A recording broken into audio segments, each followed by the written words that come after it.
Salut à toi, bienvenue dans cette vidéo aujourd'hui, vidéo du téléphone, parce que je suis pas chez moi, j'ai pas mon matos. Où est-ce que je suis? Je suis dans un appartement qui va être destiné en location courte durée, un Airbnb.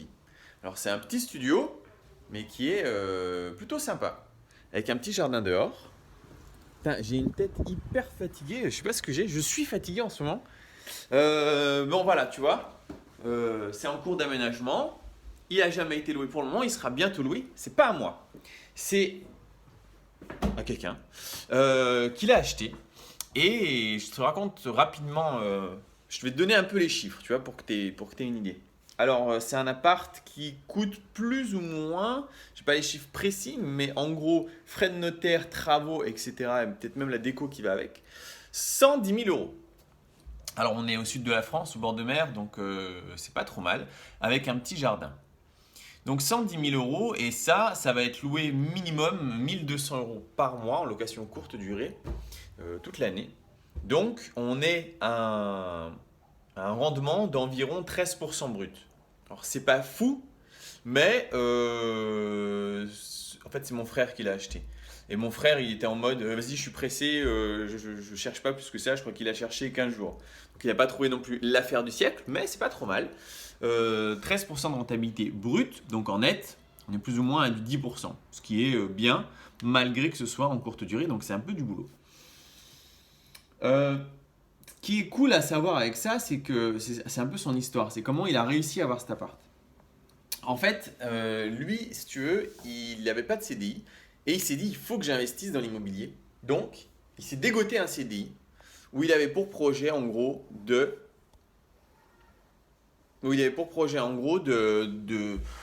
démissionner en fait, direct dès qu'il avait eu le crédit. Et c'est ce qu'il a fait. Donc il a trouvé un CDI, il a eu son crédit et quelques jours après, il a posé sa démission et il a quitté son boulot. Ce qui est une technique que tu peux totalement faire. Tu vois, il y a plein de gens qui disent ah, ce serait cool, j'ai envie de m'investir, j'ai envie d'investir dans l'immobilier, mais le souci c'est que oui, ou j'ai pas de CDI, ou bien j'en veux pas. Et des CDI, je pense, en boulot de merde, c'est quand même pas trop difficile à trouver, il me semble. Des CDI dans des magasins, bah, lui en l'occurrence c'était dans un magasin, mais des CDI, je sais pas, même à McDo, je sais pas s'il donne des CDI, mais enfin tu vois vraiment des boulots de merde où tu te dis bah c'est pas grave, c'est juste le temps d'acheter un appart. Lui il était au SMIC et malgré le fait qu'il était au SMIC, il a quand même réussi à avoir un appart qui va lui rapporter, c'est ça qui est fou, 1200 euros par mois, c'est son SMIC, je pense. Donc, du coup, juste avec un appart, il a quasiment fait son salaire en retour sur investissement. Et en fait, tu vois, pour comprendre un peu le truc, parce que souvent je dis que l'immobilier c'est cool, c'est vrai, c'est cool, mais pas non plus, c'est pas ouf. En fait, l'utilité de l'immobilier, je m'assois un peu. L'utilité de l'immobilier, c'est de faire un crédit. Et en faisant ce crédit, bah, on crée de l'argent à partir de rien du tout, parce qu'on n'a pas ces 110 000 euros à investir. Mais si on avait ces 110 000 euros, mais on les mettrait jamais dans un appart. Pourquoi? Bah, pour plusieurs raisons. Déjà parce que c'est pas liquide du tout. C'est-à-dire qu'une fois que tu achètes ton appart, si tu veux récupérer ton argent, il va falloir compter au moins 3 mois, voire 6 mois le temps de trouver un acheteur. Donc déjà, c'est pas liquide. Et quand on est investisseur, on aime bien être liquide pour pouvoir switcher rapidement sur quelque chose de plus intéressant. Par exemple, en ce moment, les cryptos, elles explosent depuis maintenant un an. Euh, si tu avais, de l'argent, du cash qui était investi en immobilier, là, c'est dommage, puisque tu ne pourrais pas sortir cet argent et l'investir dans les cryptos alors que c'est beaucoup plus rentable. Bon, là, j'ai vraiment pris le plus, quoi. Mais l'extrême. Mais en fait, tout ça pour dire que si tu veux, l'immobilier, c'est intéressant, justement pour créer un patrimoine, pour créer quelque chose, pour créer de l'argent à partir de rien. Mais en termes d'investissement pur, la rentabilité de 10% d'un achat immobilier, bah en fait, c'est pas fou, quoi. En fait, c'est vraiment pas fou. Tu peux trouver beaucoup plus ailleurs, beaucoup plus facilement. Alors, j'ai une copine qui m'a appelé hier, qui m'a dit ouais, qu'est-ce que tu en penses? Il y a une boîte d'investissement qui m'a appelé pour que j'investisse avec eux et ils me proposent une rentabilité de 3,25%. Putain, moi, ça me choque quoi, quand j'entends ça. 3,25% de rentabilité. Et son argument, c'était de dire, bah, c'est quand même mieux que le livret A. Non, mais que ce soit livret A ou n'importe quel autre placement à la banque, c'est de la merde, quoi. C'est de la merde. On n'a pas du tout besoin d'eux. Et d'ailleurs, quand tu donnes ton argent à un banquier ou un groupe d'investissement et qu'ils investissent pour toi, dis-toi bien qu'ils ne font pas 3,25%. Hein. Eux, ils doivent faire beaucoup plus et te donner 3,25%. Donc, aucun intérêt. Aucun intérêt. Mais tout ça pour dire que c'est hyper facile, en tout cas, c'est pas compliqué de trouver du plus que 10% de rentabilité sur différents placements, que ce soit des placements en bourse. Tu sais, c'est hyper simple. Hein. En réalité, tu suis tu suis la valeur américaine. Sur les 40 dernières années, elle a fait en moyenne plus de 10%. Donc tu prends ton argent, tu fais clic et tu gagnes plus de 10% par an. Donc l'immobilier, ben, c'est bien grâce au fait que tu peux créer ton patrimoine à partir de rien. Mais en fait, il faut vraiment que tu te dises, il n'y a pas que l'immobilier. Et ça tombe bien parce que cette année, l'immobilier, c'est de moins en moins facile. Et donc, il va falloir qu'on se diversifie énormément et qu'on fasse plein d'autres choses. Mais sache que les autres choses sont tellement plus rentables que l'immobilier. Le problème, c'est qu'on n'a pas l'argent, tu vois, ou pas beaucoup d'argent. Ce que je veux dire, c'est que si mon frère avait 110 000 euros en cash, jamais de la vie je lui aurais dit d'acheter un appart. Jamais. Je lui aurais dit, il y a beaucoup d'autres choses que tu peux faire. On en parlera sur d'autres vidéos, mais j'ai plusieurs choses que je vais communiquer avec toi où on est à 20, 30, 40, 50, il y en a même, c'est 80% de rentabilité. Et je ne parle pas des cryptos. Les cryptos, c'est tu fais x4, x5, x6. Donc, il va falloir comprendre en fait qu'il y a plein de choses que tu peux faire pour investir et que l'immobilier, c'est pas c'est son outil. En fait, si tu veux, la fonction de l'immobilier, ça n'est pas d'investir son argent en cash. C'est pas ça, il n'y a pas de miracle, quoi, tu vois. C'est pas incroyable. 10%, c'est pas incroyable du tout. Pourquoi on dit 10% de rentabilité? Parce qu'on a besoin de ces 10% de rentabilité pour créer un cash flow. Mais encore une fois, il y a beaucoup mieux. Donc, il va falloir apprendre ces choses. Je vais te donner un exemple hyper simple aujourd'hui pour que tu comprennes un peu plus. C'est une forme d'investissement, il y a ce site internet qui s'appelle Drivey. Et sur Drivey, en fait, c'est un truc où tu peux louer des bagnoles, tout simplement. Tu loues des bagnoles et c'est en version automatique parce que tu peux mettre un boîtier électronique dans la voiture, ce qui permet au locataire, une fois qu'il a loué son véhicule, donc il va sur l'application, il loue le véhicule et puis il peut ouvrir la bagnole avec son téléphone. Tu vois, il peut démarrer la voiture avec son téléphone et puis se barrer. Donc toi, ben, t'es pas du tout là, quoi. T'as pas besoin d'être là. Ensuite, il fait tout son tour, il la loue une semaine, il la ramène la voiture à bon port, et puis toi, tout ce que tu as à faire, c'est d'aller et faire un petit coup de ménage. C'est tout. Et ça, cet investissement-là, il est très simple. Tu peux acheter une voiture, t'achètes une belle bagnole, une belle voiture que tu trouves sur le bon coin d'occasion. Tu la loues, tu la places à côté de la gare ou de l'aéroport ou tu vois, un endroit où il y a de la circulation et des gens qui ont besoin de bagnole. Tu la mets en automatique et là, la rentabilité, alors moi je te parle vraiment en expérience puisque je l'ai fait. Et la rentabilité, il y en a deux. Il y en a une où vraiment tu peux optimiser avec une certaine technique et puis l'autre où tu laisses faire. Et en gros, les locations couvrant toutes les charges, donc les charges de l'assurance, les charges de l'entretien de la bagnole, pas mal de choses hein, qui vont te coûter de l'argent quand tu as une voiture, mais incluant toutes ces charges, la rentabilité d'un investissement comme ça, il est de 40%. Tu vois, on est très très très loin du studio à 10%. Donc ça peut nous paraître, waouh, c'est fou, 10%, c'est vachement bien, parce qu'à la banque, on te propose des 3,5%. Mais c'est de la merde, c'est nul. Ne va pas là-dedans, quoi, tu vois. Ne va pas là-dedans. Si tu veux investir sur des actifs boursiers, sur des placements financiers, mais fais-le toi-même, forme-toi. J'essaierai de sortir plusieurs petites formations qui expliquera vraiment en détail tout ça, parce que c'est important de savoir, et puis c'est simple en fait, tu vois, c'est vraiment pas compliqué. Ou toi-même, quand tu places en bourse, bah, tu peux faire du 10, 15, 20%. L'année dernière, Non, l'année d'avant, j'ai fait plus 25% en ayant cliqué. Ça m'a pris 5 minutes en début d'année. J'ai cliqué, j'ai acheté 4 trucs. À la fin de l'année, ça a pris plus 25%. Et là, je ne parle pas du tout de crypto, je te parle d'obligations et d'actions, et tu vois, vraiment tout ce qu'il y a de classique, quoi. Enfin, il y a plein de choses que tu peux faire qui sont même bien au-dessus de 10%. Bien au-dessus de 10%. Donc, arrête avec ces placements pourris. En fait, c'est des placements de bon père de famille, comme on dit, tu vois. C'est le gars, je sais pas, il est en mode, de toute façon, il va travailler toute sa vie.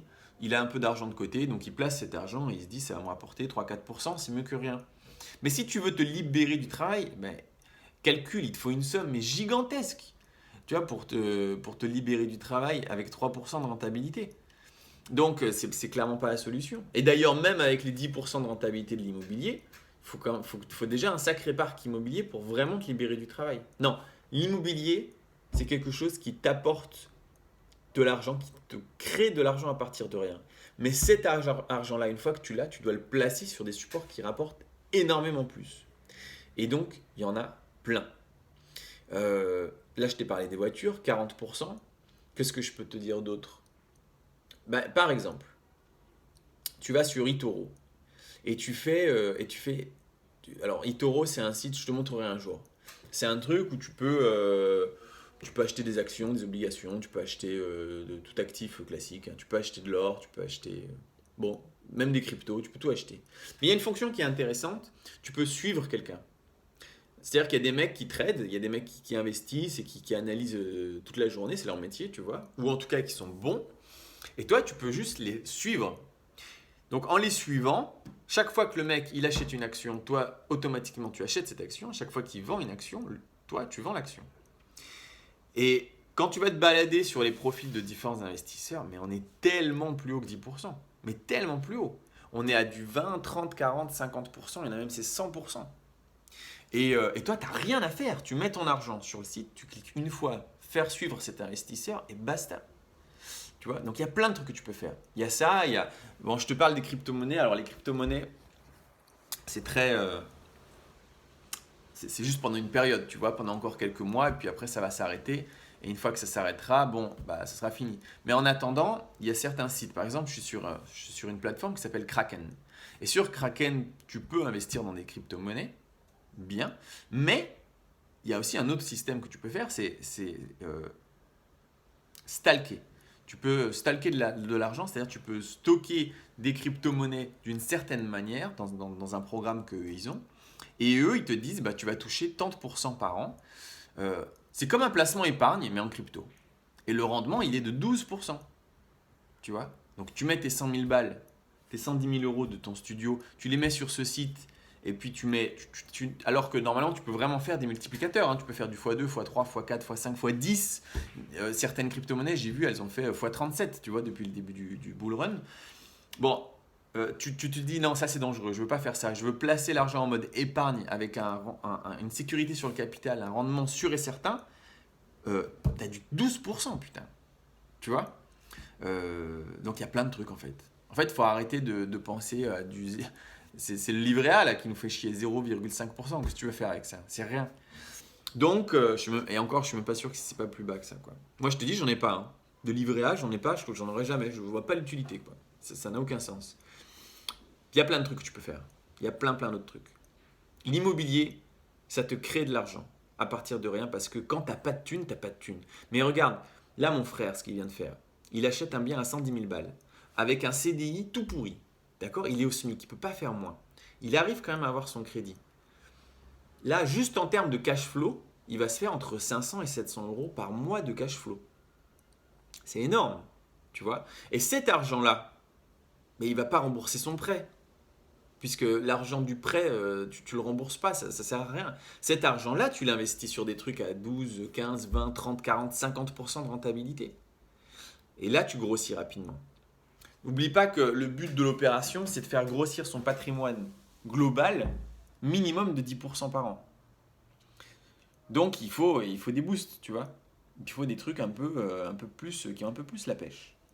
Bon, voilà, je voulais juste t'expliquer en fait que de ne pas rester focus que sur l'immobilier en se disant l'immobilier c'est la seule chose et il n'y a pas plus rentable que l'immobilier. Ben non, en fait, la rentabilité de l'immobilier comme nous on sait faire, à 10%, c'est bien, mais il y a beaucoup mieux. Il y a beaucoup, beaucoup, beaucoup mieux. On a juste besoin de l'immobilier. C'est un outil pour créer un patrimoine qu'on n'a pas et qu'on n'aura jamais. En travaillant, en faisant ton SMIC, qu'est-ce que tu veux faire? Tu vas mettre quoi? 20 balles par mois de côté? Non. Tu utilises ce SMIC pour acheter de l'immobilier. Et ensuite, avec le cash flow, tu les places sur des choses qui rapportent énormément plus que ton 10% de rentabilité du studio, enfin de ton immobilier. Bon voilà, c'est tout. J'espère que cette vidéo t'a plu et qu'elle t'éclaire un petit peu plus. Il faut vraiment, si tu veux réussir dans cette vie d'investisseur qui te permet de te libérer du travail, il faut que tu penses différemment de la masse. La masse pense qu'un placement à la banque à 3,25%, c'est bien. Et je ne le dis pas pour ma pote qui est super sympa et qui juste connaît pas, tu vois. Je le dis que, ben, en fait, c'est ce qu'on nous apprend, quoi. Tu regardes sur la banque, tu vois des placements tout pourris comme ça et tu te dis, bah, ça doit être ça. Non, mais non, c'est pas ça. C'est pas ça. Et même le 10% de rentabilité d'un immobilier, tout le monde dit, waouh, c'est fou, quoi. 10% de rentabilité, c'est dingue. Et même ça, je peux te garantir que c'est nul, en fait. Qu'il y a des trucs beaucoup plus rentables. Bon, voilà, c'est tout. Bah, par exemple, je t'en parle parce que ça me fait rire. Je viens d'acheter sur l'application Vivi, je viens d'acheter une DeLorean du Retour vers le futur. Bon, ça un jour, il faudra que je t'en parle. C'est un truc vraiment, c'est débile, mais le pire, c'est que ça marche. En gros, c'est une application où tu peux acheter. C'est un peu comme des skins dans les jeux vidéo, tu vois. T'achètes un truc, un artefact, et il n'y a que toi qui l'as. En tout cas, il n'y a pas beaucoup de personnes qui l'ont. Et dans le monde, tu vois, c'est en crypto-monnaie, mais en mode personnage de film ou truc de jeu vidéo. Bon, j'essaye, hein, je t'ai pas dit que ça marche là. Mais j'ai vu qu'il y a des gars, ils ont acheté. Enfin voilà, tu t'achètes des Batman dedans. Ça coûte 50 ou 100 euros pour acheter un Batman. Et ils le revendent 5 fois plus cher ou 10 fois plus cher sur un marché secondaire qui est aussi sur l'application. Euh, donc si tu fais 900% de rentabilité, si tu fais 900% de rentabilité avec un petit truc comme ça, bah, tu peux comprendre qu'il y a d'autres moyens que le 3,25% qui se trouve dans la banque. Bon, j'ai essayé, je ne t'ai pas dit que ça marche, mais aujourd'hui, je viens d'acheter une DeLorean à 100 euros. Mon projet, c'est de le revendre d'ici peu à 1000 euros. Alors, à quoi ça sert ce truc? Bon, je t'en parlerai sur une autre vidéo, mais en gros, ma DeLorean, je pourrais dans le futur la mettre dans d'autres jeux vidéo, ou je pourrais la mettre, j'ai accès à un musée virtuel. Si j'ai un casque à réalité virtuelle, je peux visiter mon musée en disant, ah regarde, ça c'est ma DeLorean, et ça là-bas c'est mon X-Wing de Star Wars, et puis ça là-bas c'est le Terminator, tu vois. Et puis, vu qu'il n'y a que 1000 personnes qui l'ont dans le monde, bon bah je l'ai peut-être acheté 100 euros, mais mon projet c'est de le revendre 3000 euros. Putain, c'est un investissement, hein. Perso, je ne comprends pas. Je t'avoue, je ne comprends pas que les gens. Mais quand je regarde les commentaires là, tout le monde était comme des dingues, hein. Putain, la DeLorean elle va sortir, c'est un truc de fou. Il faut absolument que je l'achète et tout. Enfin, ils sont à fond. Et après, ils arrivent, tu vois, c'est un truc, tu peux le mettre en réalité augmentée. C'est-à-dire que toi, tu l'as dans ton téléphone et tu peux la mettre comme si elle était vraiment, tu vois, tu la gares là-bas, à côté du parking, et tu dis, ouais, voilà ma DeLorean, c'est virtuel. Mais bon, les gens kiffent, donc pourquoi pas? S'ils kiffent et qu'ils sont prêts à l'acheter 10 fois plus cher que ce que toi tu l'as acheté, go. Bref, il y a plein de choses pour investir ton argent. Donc pense à ça. Il faut se diversifier cette année. L'immobilier, c'est bien, mais on va être limité. On va pouvoir faire, je pense qu'on peut faire maintenant 2-3 biens, ça passe, mais pas plus, quoi. Pour le moment, hein, pendant que c'est la crise, pour le moment, pas plus. Et donc, il faut aller sur d'autres choses. Bon voilà, allez, je te laisse pour le moment. J'espère que cette vidéo t'a plu. Si c'est le cas, tu peux mettre un pouce bleu, tu peux t'abonner si ce n'est pas déjà fait. Et franchement, si tu pouvais partager un petit peu, si tu as trouvé que c'était intéressant avec des potes, ce serait cool. Parce que j'aimerais bien grossir cette chaîne. Elle est petite et ça commence à me saouler. Il faut que ça devienne énorme. Allez, je te laisse. Ciao, ciao.